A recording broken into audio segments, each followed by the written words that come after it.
Hindi nga natuloy ang pag-alis nga nitong si Patricia dahil sa airport pa lang ay hinarang na siya ng mga pulis dahil sa naghain na nga ng reklamo itong si Lilette dahil for questioning na nga siya ng mga pulis. Kaya naman hindi siya pinahintulutan na makaalis ng bansa hanggat hindi maklaro o maklear ang kanyang pangalan dahil nasasangkot siya sa kaso nga depensa nitong si Patricia. Nagdradrama pa siya sa harap nga ng mga pulis habang siya ay tinatanong. Mahigpit niyang itinanggi na wala siyang kinalaman sa pagkamatay nga nitong si Meredith. Kahit ang totoo ay guilty siya at may kasalanan. Samantala, sinagot naman siya nitong si Lilette na kung talagang wala siyang kasalanan ay kailangan niyang patunayan.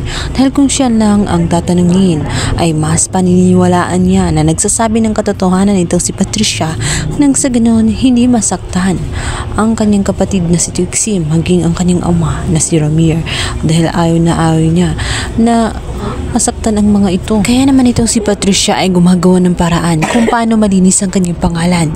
Kailangan niyang humanap ng abogado dahil hindi siya papayagan na makaalis at hindi talaga siya makakalabas ng bansa hanggat hindi malinawan ang lahat at talagang i-clear ang kanyang pangalan bago siya tuluyang makapagbakasyon sa ibang bansa. Sa kabilang banda, nalaman na rin nitong si Era ang katotohanan tungkol sa may kinalaman nga itong si Patricia at posibleng siya nga ang may kinalaman sa pagkamatay nga nitong si Meredith.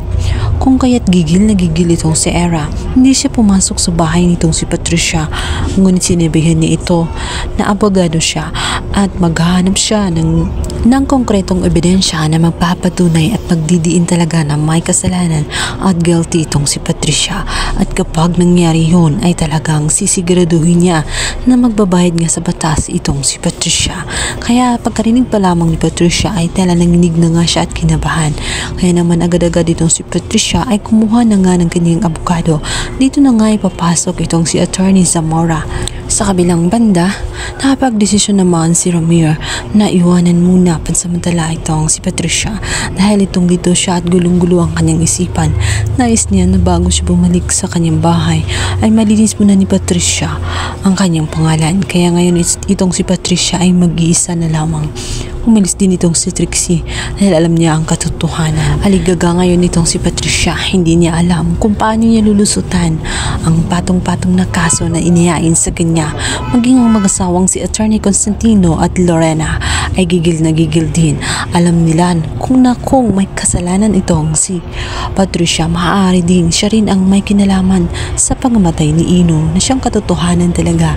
Kaya naman ang mag-asawa ay gigil din na makahanap ng ebidensya na magdidiin kay Patricia. Sa kamilang banda, ang pamilya ng mga Matias ay nagtutulong-tulungan na rin kung paano nila matulungan ma-resolve ang kaso ni Meredith at matulungan nga itong si Lilette dahil hinahanga din nila na makamit ang hustisya para sa inangan nitong si Lilette. Kaya naman itong si Emang naman ay nag-volunteer na tutulong din sa abot ng kanyang makakaya. Samantala ang suggestion naman nitong si Lilette ay kailangan nilang mahanap si Paco at itong si Vivian na matalik na kaibigan at laging kasama na minsan ding nakita nitong si Court na magkausap nga itong dalawang si Patricia at itong si Paco. Kaya naman malaki ang kanilang hinala na marami itong alam sa mga ginawang kababalaghan nga itong si Patricia. At ngayon nga malalaman nila isang araw sapagkat nahuli na nga dahil may nagtembre na sa mga pulis kung saan ang mga ito at ito ay may kinalaman din kay Renan. Kaya naman sa pagkakataong ito, malalantad na ang katotohanan kung ano ang talaga ang totoong nangyari dito kay Meredith.